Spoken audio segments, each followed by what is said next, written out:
Hechos capítulo 15.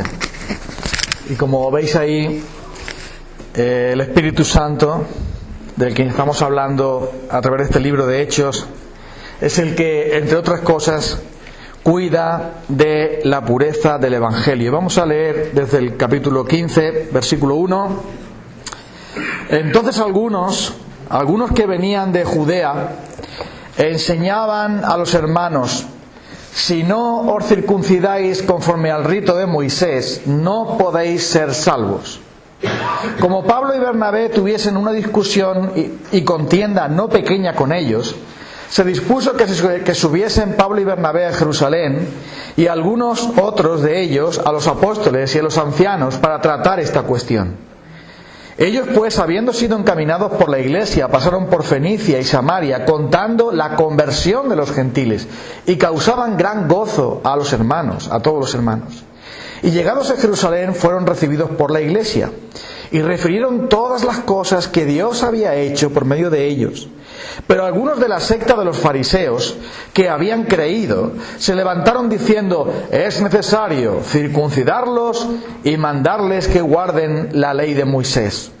Y se reunieron los apóstoles y los ancianos para conocer este asunto. Y después de mucha discusión, Pedro se levantó y les dijo: varones hermanos, vosotros sabéis cómo ya hace algún tiempo que Dios escogió que los gentiles oyesen por mi boca la palabra del Evangelio y creyesen. Y Dios, que conoce los corazones, les dio testimonio dándoles el Espíritu Santo lo mismo que a nosotros. Y ninguna diferencia hizo entre nosotros y ellos, purificando por la fe sus corazones. Ahora pues, ¿por qué tentáis a Dios, poniendo sobre la cerviz de los discípulos un yugo que ni nuestros padres ni nosotros hemos podido llevar? Antes creemos que por la gracia del Señor Jesús seremos salvos de igual modo que ellos. Entonces la multitud cayó, y oyeron a Bernabé y a Pablo que contaban cuán grandes señales y maravillas había hecho Dios por medio de ellos entre los gentiles. Y cuando ellos callaron, Jacobo respondió diciendo: varones hermanos, oídme. Simón ha contado cómo Dios visitó por primera vez a los gentiles para tomar de ellos pueblo para su nombre. Y con esto concuerdan las palabras de los profetas, como está escrito: después de esto volveré y reedificaré el tabernáculo de David que está caído, y repararé sus ruinas y lo volveré a levantar, para que el resto de los hombres busque al Señor, y todos los gentiles sobre los cuales es invocado mi nombre, dice el Señor, que hace conocer todo esto desde tiempos antiguos. Por lo cual yo juzgo que no se inquieta a los gentiles que se convierten a Dios, sino que les escriba que se aparten de las contaminaciones de los ídolos, de fornicación, de ahogado y de sangre. Porque Moisés desde tiempos antiguos tiene en cada ciudad quien le predique en las sinagogas, donde es leído cada día de reposo. Entonces pareció bien a los apóstoles y a los ancianos con toda la iglesia elegir de entre ellos varones y enviarlos a Antioquía con Pablo y Bernabé, a Judas, que tenía por sobrenombre Barsabás, y a Silas, varones principales entre los hermanos, y escribir por conducto de ellos: los apóstoles y ancianos y los hermanos, a los hermanos de entre los gentiles que están en Antioquía y en Siria y en Cilicia, salud. Por cuanto hemos oído que algunos que han salido de nosotros, a los cuales no dimos orden, os han inquietado con palabras perturbando vuestras almas, mandando circuncidaros y guardar la ley, nos ha parecido bien, habiendo llegado a un acuerdo, elegir varones y enviarlos a vosotros con nuestros amados Bernabé y Pablo, hombres que han expuesto su vida por el nombre de nuestro Señor Jesucristo. Así que enviamos a Judas y a Silas, los cuales también de palabra os harán saber lo mismo.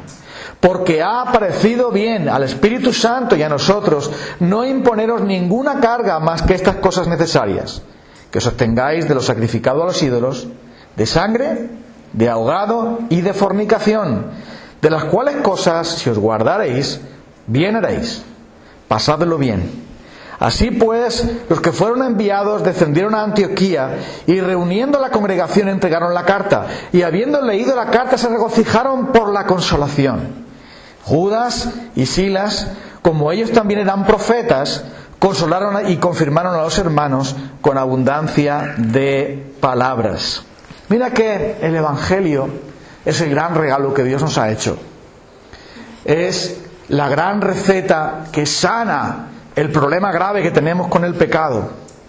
Y todo el afán del enemigo de Dios, que es apagar el Evangelio, corromper el Evangelio, tratar que la palabra del Evangelio no se transmita con toda su pureza, porque de este modo la gente no podrá salvarse. Si el Evangelio está cambiado, no funciona. Si una llave no está hecha exactamente igual como la cerradura, cuando tú metes la llave, ¿qué pasa? No funciona, no abre. ¿Qué pasa cuando alguien predica, entre comillas, un evangelio que le falta un diente, que le falta un elemento? No funciona, no abre, no salva. Y es por eso que la palabra del evangelio de la gracia de Dios enseguida trató el enemigo de Dios, el diablo, de cambiarla añadiéndole un ingrediente. Y sabes una cosa, cuando una medicina se le añade un ingrediente que no es, esa medicina se convierte en un veneno. Tú lo sabes, ¿no? Cuando una fórmula magistral hecha para sanar tiene el condimento adecuado para que sane, si alguien le añade otra cosa a esa fórmula, ya esa medicina no sana, sino que perjudica. Esa medicina ya no sana, sino que mata, porque está añadiendo elementos que producen la muerte. Se convierte en vez de medicina en veneno. ¿Qué pasa si nosotros añadimos al Evangelio del Señor cosas de nuestro coco, cosas de la religión, cosas que nos parecen bien pero que no están en las Escrituras? Entonces el Evangelio se convierte en una pura religión que no tiene nada que ofrecer, nada más que lo que vemos en este mundo.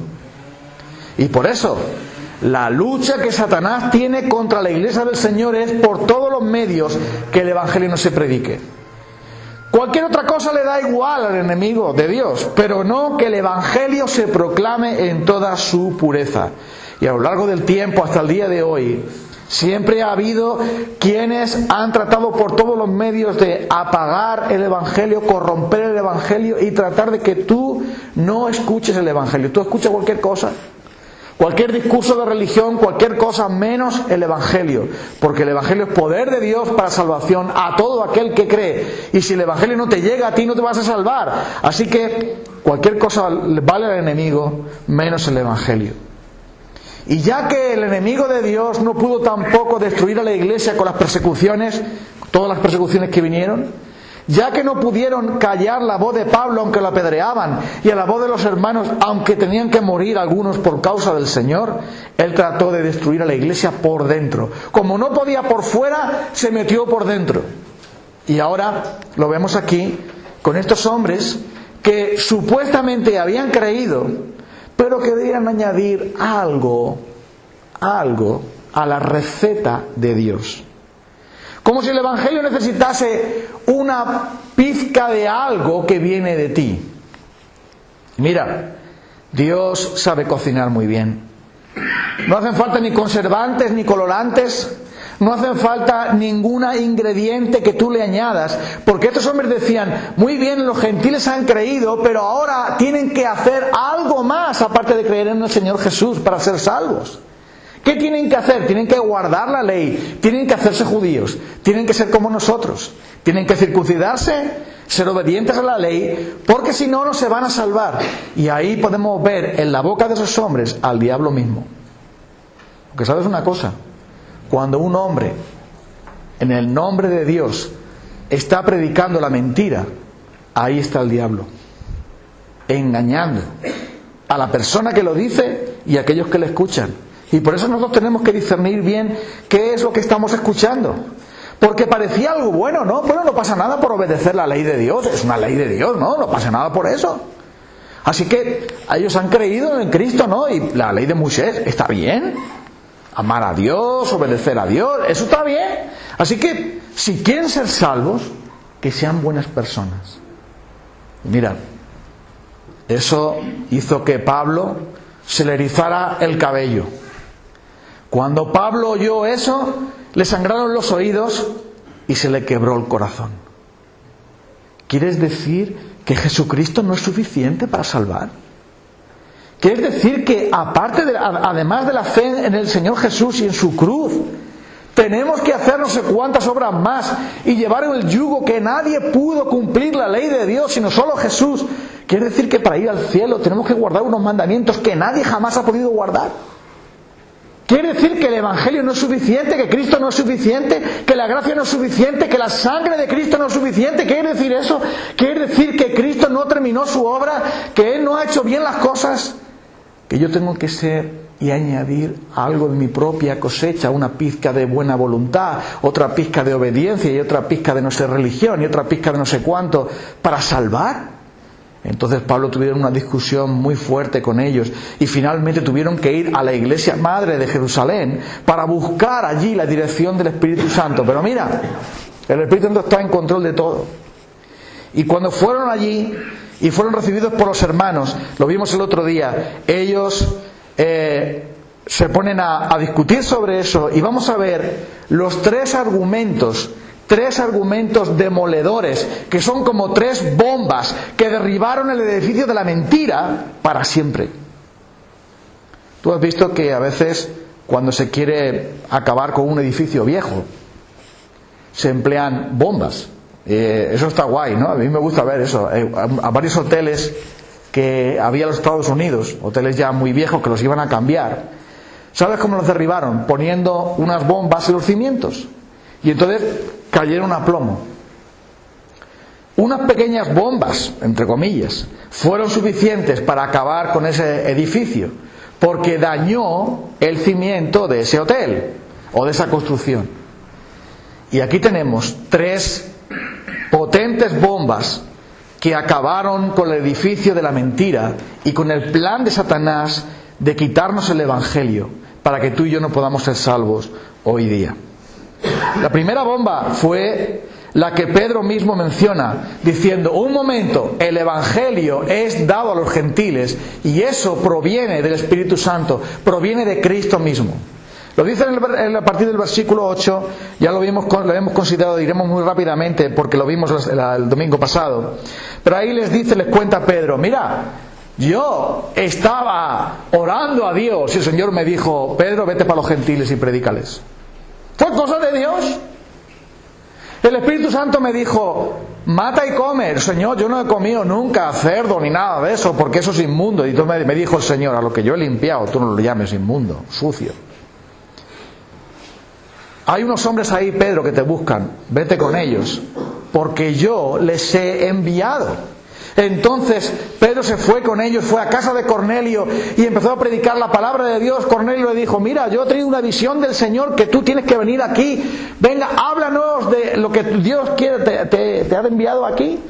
Y Pedro les predicó el Evangelio, y cuando les predicó el Evangelio, cuando llegó hasta hablar de Jesucristo, el Espíritu Santo cayó sobre todos ellos y hablaban en lenguas y glorificaban a Dios y fueron salvos. Y entonces dijo Pedro, ¿puede alguien impedir que se bauticen estos que han recibido el Espíritu Santo como nosotros? Ninguna diferencia hizo entre lo que ocurrió en Pentecostés, Hechos 2, con lo que ocurrió en casa de Cornelio, Hechos 10. Entonces Pedro dijo, si Dios que conoce los corazones los salvó por la gracia igual que nosotros y les dio el Espíritu igual que nosotros y los incorporó a la iglesia igual que nosotros, ¿quiénes somos nosotros para mandarles otra cosa más? Para romper la unidad de la iglesia y para decir que unos por un lado y otros por otro. ¿Quiénes somos nosotros para tentar a Dios? El Evangelio es un regalo de Dios, no se puede hacer nada más que recibirlo, proclamarlo, creerlo, amarlo, defenderlo. Y por eso el primer argumento que Pedro da es, no tentéis a Dios, porque dice el versículo 13, antes creemos que por la gracia del Señor seremos salvos de igual modo que ellos. Nos salvamos todos por la gracia, por medio de la fe en Jesús.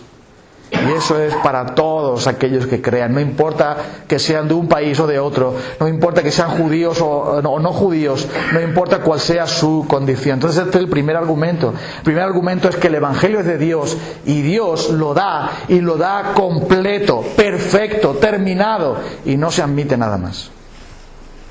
Pero el segundo argumento es el que va a dar A continuación, Pablo y Bernabé. Cuando se escuchó aquello, la congregación se callaron, dejaron ya de discutir y entonces se dieron cuenta de que era el Señor mismo el que estaba hablándoles a ellos, diciéndoles: un momento, esto es así por orden de Dios.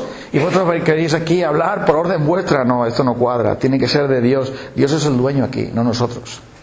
Entonces dice: toda la multitud cayó, versículo 12, y oyeron a Bernabé y a Pablo que contaban cuán grandes señales y maravillas había hecho Dios por medio de ellos entre los gentiles.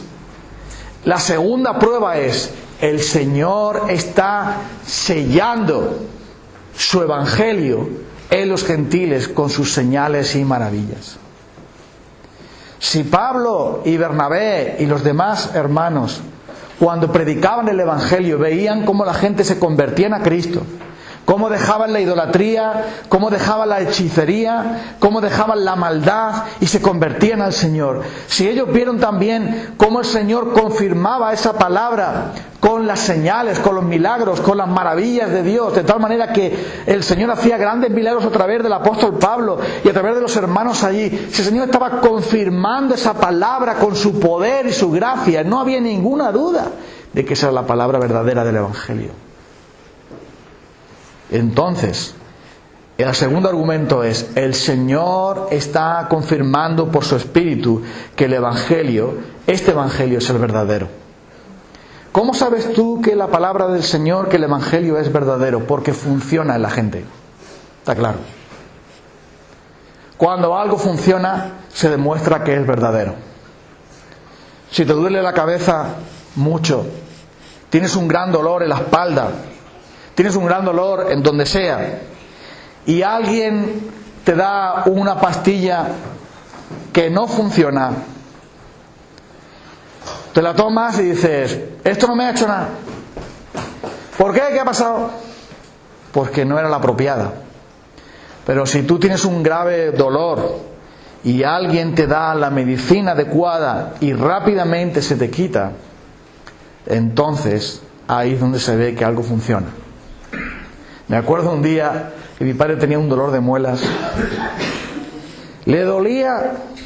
Yo nunca había visto a mi padre así. Lloraba del dolor que tenía ya. ¡Ay, ay, cuánto me duele! ¡Ay, cuánto me duele! Y venga a tomar pastillas. Y no se le quitaba. Y bueno, estas pastillas ya no funcionan ya. Es que ya te has tomado una, te has tomado otra. Y esto no funciona. Entonces decidimos llevarle, ¿te acuerdas? Decidimos llevarle al hospital.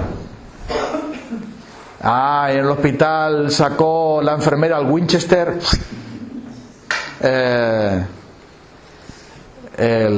la jeringa. ¿Qué le pasa a usted? ¡Ay! Ven para acá. Le puso la inyección y mi padre salió. Hace buen día hoy, ¿eh? ¿Qué pasa? Que esa medicina tenía un poder que no tenían los demás para el dolor que tenía. Y Pablo dice: este evangelio de la gracia transforma a los gentiles y los lleva a obedecer y a seguir al Señor. No hace falta nada más. No hace falta poner más cosas, no hace falta añadir nada más. Ellos están siendo transformados. El Señor está confirmando esto en la conversión de estos hombres. La palabra de Dios, el evangelio, funciona y transforma vidas. No hace falta poner más mandamientos y más cosas por hacer. Solo fe en la gracia del Señor y ya los transforma.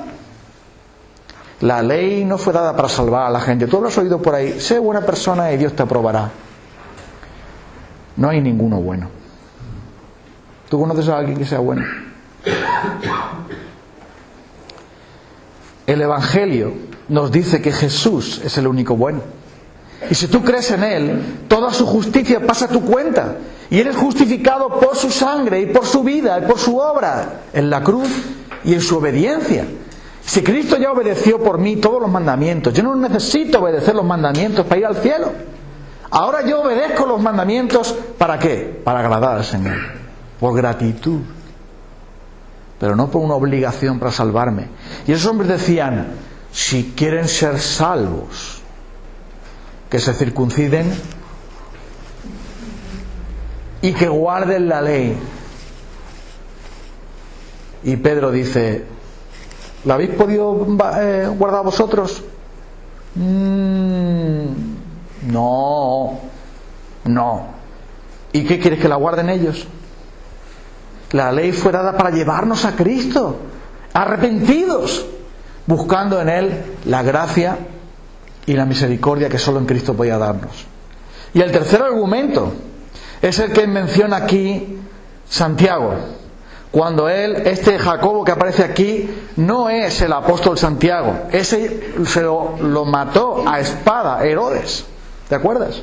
Después quiso matar también a Pedro, pero Pedro fue liberado de la cárcel de una manera milagrosa. Pero el apóstol Santiago ya había sido asesinado. ¿Quién es este entonces? Era un hombre de Dios, tanto que escribió la epístola a Santiago, la epístola de Santiago, que tenemos en la Biblia. El pastor Santiago era uno de los grandes hombres de Dios que llevaban la iglesia de Jerusalén. Y él remacha el clavo. Él pone la última bomba que derriba el edificio de la mentira. El edificio que había preparado el diablo fue derruido, porque la tercera bomba es cuando él cita las Escrituras. Y Santiago dice, hermanos, todo esto que ha pasado, Dios dijo que tenía que pasar. Amigo, eso se lo acabóse. Porque Pedro estaba diciendo, yo he tenido una experiencia de Dios, el Espíritu Santo me ha guiado, he predicado el Evangelio, se han convertido los gentiles también, los no judíos como nosotros, no hay ninguna diferencia, somos una sola nación espiritualmente hablando. Después Pablo y Bernabé dicen, hemos predicado el Evangelio a los gentiles y ellos están siendo santificados, ellos se han convertido al Señor, no hace falta nada más, la gracia de Dios es suficiente y el Señor lo aprueba con sus milagros y maravillas. Pero ahora Santiago dice, un momento, aquellos que decís que los gentiles no pueden entrar a la iglesia si no obedecen la ley, recuerda que la propia ley dice, los profetas dicen que esto tenía que pasar así. Y cita el profeta Amós, pero podía citar otros más, donde dice que un día el Señor iba a restaurar el reino de David, que había sido derribado por el pecado. Y ese reino de David que iba a ser reedificado no es otro que el Señor Jesucristo. Y cuando el Señor Jesucristo muriera y resucitara, Él iba a traer su reino, y ese reino iba a incluir a todas las naciones. Y por eso Jesús dijo, id ¿por dónde? Por todo el mundo.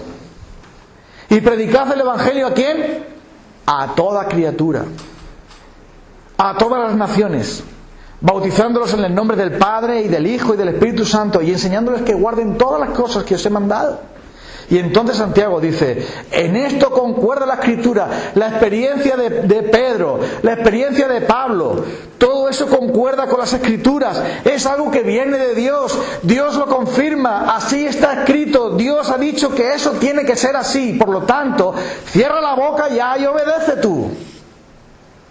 Pues cuando el Señor nos enseña en su palabra que algo es o no es, tú tienes que dejar de discutir y obedecer. Tienes que dejar de discutir y creer. Y eso fue un mazazo para los amantes de la ley judía, porque ellos decían, vamos a conseguir que los gentiles sean muy buenos judíos y que estén bajo nuestro dominio, porque en verdad nosotros mandamos aquí. En el fondo había una lucha de poder diciendo, bueno, la iglesia es judía, Cristo es judío, el Evangelio es judío, y aquel que quiera ser salvo tiene que ser judío. Y entonces llega Santiago y dice, un momento, Jesucristo se anuncia que su reinado es para todas las naciones. Y hay muchos profetas, podemos citar algunos, voy a citar un par de ellos solamente, que muestran estas cosas. Venid a mí todos los términos de la tierra, dice el Señor. Sed salvos todos los términos de la tierra, porque yo soy Dios. Vivo yo, dice el Señor, que delante de mí toda rodilla se doblará, toda lengua me confesará. Y así podríamos citar al profeta Isaías y Zacarías y otros más que hablan de que un día todas las naciones adorarían al Señor, y eso es lo que hace el Evangelio. El Evangelio derriba todas las divisiones, el Evangelio derriba todas las fronteras, el Evangelio derriba todas las religiones y las destruye, dejándolas solamente en Cristo. Por eso, dice aquí, en eso concuerdan los profetas. El gran argumento de Santiago es: esto que está pasando no es algo nuevo, es el cumplimiento del Señor. Dios lo ha dicho así, así que no hay nada más que hacer. Y mira, la piedra de toque, o mejor dicho, la evidencia de que algo viene de Dios es que concuerda con las Escrituras. Si no concuerda con las Escrituras, entonces, como dice el Señor, no les ha amanecido. Cualquiera que hable conforme a la palabra de Dios. Aquel que profetice conforme a la palabra de Dios. Si no concuerda con las Escrituras, échalo al cubo de la basura. Porque si no concuerda con las Escrituras, no viene de Dios. Porque que yo sepa, Dios no miente, Dios no se equivoca, Dios no se contradice, Dios no le pilla nada de improviso, Dios no cambia de opinión. Dios es el mismo ayer, hoy, por los siglos. ¿Es verdad o no? ¿Sí o no? Entonces Dios no va a hacer nada que contradiga su palabra. El Espíritu Santo lo estaba diciendo ahí. Ese mismo Espíritu Santo que estaba llevando a cabo todo lo que el Señor había querido preparar, lo había enunciado en su palabra. Entonces ellos tenían que estar tranquilos. No, pero es que nosotros tenemos... Yo creo que nosotros tenemos... ¡Cállate! Obedece. Y Santiago dice: mira, en las Escrituras viene que eso tenía que ser así, así que el edificio del diablo, cuando estalla la tercera bomba, el edificio de la mentira se viene abajo, y entonces deciden enviar una carta a los hermanos, trayéndole gran consuelo. Vamos a dejar aquí el pasaje porque quiero terminar. Y hay tres cosas que me gustaría decir y que creo que nos pueden hacer bien. La primera de ellas es: ¿sabes por qué es tan grave rechazar el Evangelio? Porque es de Dios. Si yo te invito a mi casa a comer, puedes decir: pues no voy porque cocinas muy mal.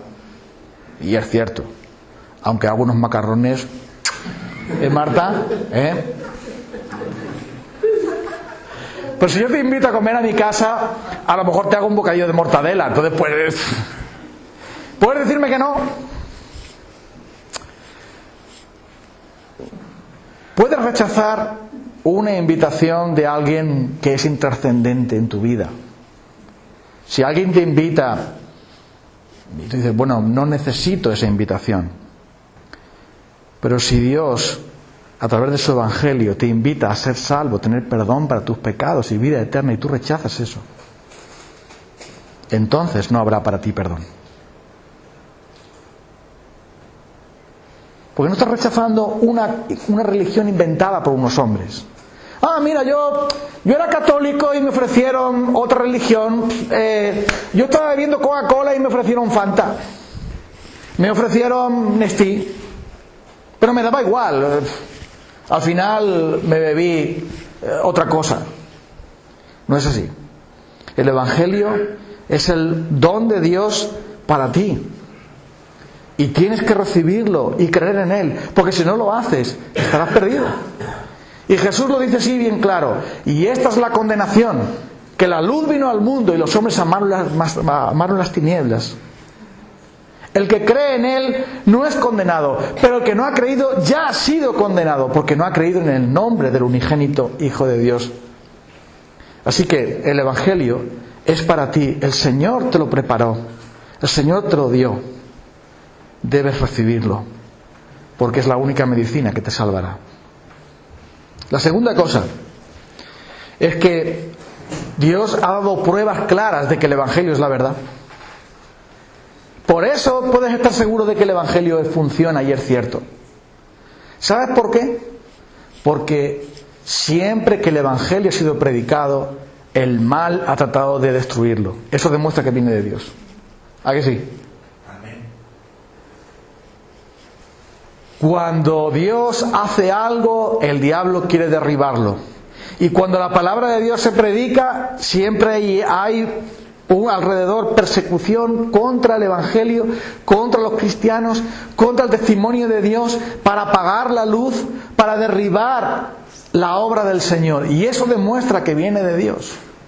Porque eso no lo ves tú con el resto de religiones o con el resto de ideas, sino la ves ¿con quién? Con el Evangelio verdadero. Y es por eso que Jesús dijo: vosotros me odiáis a mí porque yo os predico la verdad. Y es la prueba, la evidencia de que el Evangelio es verdadero, porque enseguida se buscó la manera de destruirlo, de corromperlo, de acabar con él. Pero el Evangelio es la verdad porque transforma a las personas. Y eso es lo que contaron Pablo y Bernabé, las señales y maravillas que Dios hizo, y cómo muchos se convirtieron, dice, causaban gran gozo a los hermanos, versículo 3, contando la conversión de los gentiles. Eso demuestra que viene de Dios. Y cuando tú ves a alguien que toda su vida ha sido alguien malvado, incrédulo, supersticioso, cuando tú conoces a alguien que toda su vida ha vivido de espaldas a Dios y oye el Evangelio y es transformado y empieza a vivir una vida que agrada al Señor, ¿tú no ves a Dios ahí? ¿Tú no ves el poder de Dios ahí? Y cuando alguien que odiaba a su esposa de pronto ama a su esposa, ¿tú no ves a Dios ahí? Y cuando alguien que está enganchado al pecado se suelta de la cadena del pecado y sigue al Señor y ama al Señor, ¿tú no ves a Dios ahí? Y cuando alguien persigue a la iglesia cristiana y se encuentra con Jesucristo en un camino y de pronto es un apóstol del Señor y muere por el Señor a quien antes perseguía, ¿tú no ves a Dios ahí? Entonces, el Evangelio es poder de Dios para salvación. Es lo único que funciona. Y la tercera cosa es que la palabra de Dios da testimonio de que todo está bajo su plan. Algunos piensan que nosotros los cristianos venimos de Lutero. Otros soy de Lutero, ¿no? De Calvino y tal. Sí, ya, sí. En un sentido sí, porque estos hombres redescubrieron el Evangelio, quitaron toda la porquería que le habían echado encima al Evangelio y sacaron a la luz otra vez la gracia y la cruz y el Espíritu Santo y la fe y la palabra de Dios. Gracias a Dios por estos hombres y otros muchos que el Señor utilizó a lo largo del camino. Pero mira, yo no soy ni luterano, ni calvinista, ni metodista. Yo no soy pentecostal, ni arminiano, ni reformado. Yo soy cristiano. Amén. Mi fe está puesta en el Evangelio. Soy evangélico. Sigo el Evangelio. Y aunque esos hombres y otros hermanos hayan ayudado mucho a la extensión del Evangelio,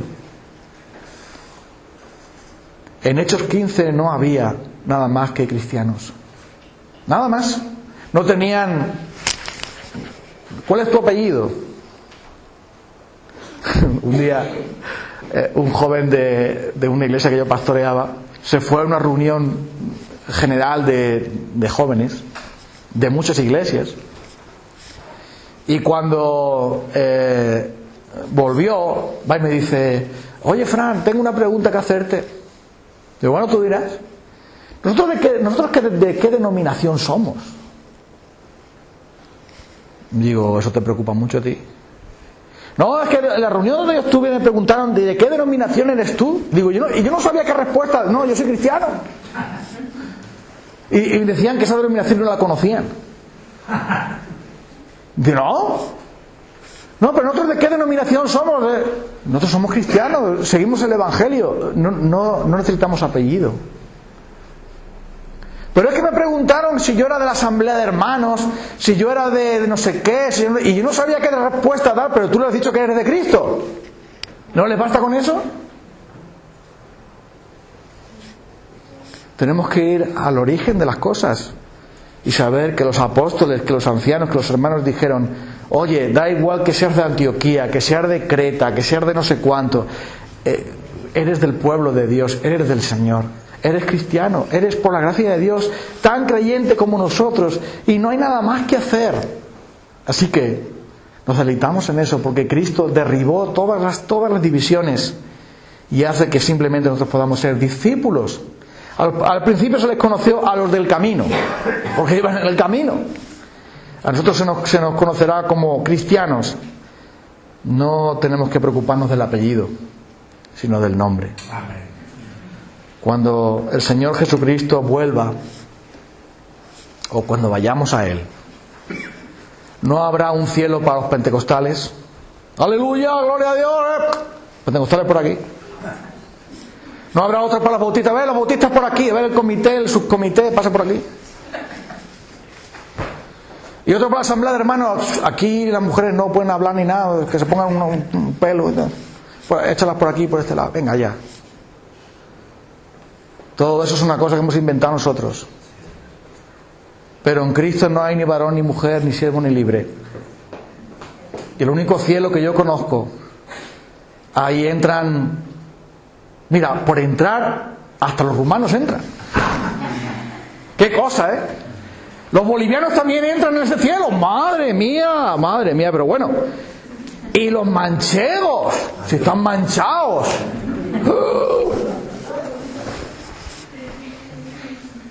El Señor, el Espíritu Santo, nos preservó su Evangelio y nos dice que no hay ninguna diferencia. Que el mismo Evangelio de gracia nos une a todos bajo la cruz y estamos en Él. Y eso es maravilloso. No importa qué color sea nuestra cara, no importa de dónde vengamos y cuáles hayan sido nuestros pecados, no importa nada de eso. Solo importa que hemos creído en Jesucristo. Y si tú crees en Él, te vas al cielo por la gracia y por la fe, sin obras, sin nada más que hacer, solamente por la fe y por la gracia en aquel que murió en el Calvario por nosotros. Y mira, has creído tú en Cristo. Le has pedido perdón al Señor por tus pecados. Eso es lo único que hace falta. No hace falta guardar este mandamiento, el otro, el más allá. No, solamente hay uno que hacer. Arrepentíos y convertíos para que sean borrados vuestros pecados, para que vengan de la presencia del Señor tiempos de refrigerio y Él os envíe el Espíritu Santo. Antes de cantar nuestra hermana que cuando se convirtió al Señor, cuenta la canción que ha cantado nuestra hermana Cristina, el Señor le envió el Espíritu. Eso es lo que pasa, ¿no? Habiendo creído en Él, fuisteis sellados con el Espíritu Santo de la promesa. Le has pedido perdón al Señor por tus pecados. Si le pides al Señor perdón por tus pecados, Él te perdona y envía su Espíritu. Y no hay nada más que hacer sino disfrutar. Ir al Señor y disfrutar de Él. Vamos a orar al Señor.